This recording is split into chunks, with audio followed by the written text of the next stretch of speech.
In this video, I'll show you how to join Grow a Garden Discord server.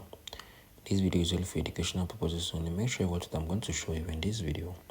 Now open up your Chrome, open up your browser. If you're using your Chrome, if you're using your Safari, this is going to work out well for you.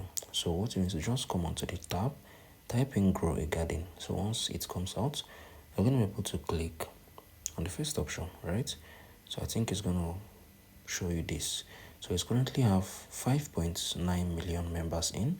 So what you need to do, if you have not previously joined the server, you're going to be able to see accept invite. So once you accept the invite, you're going to be able to join the group. So because I've accepted my invite, I can be able to join the server. So this is it. So there are currently, how many people here?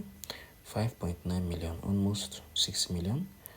So this is basically how you can be able to join the Grow a Garden Discord server. If you found this video helpful, share your thoughts below in the comment section. Thank you all for watching.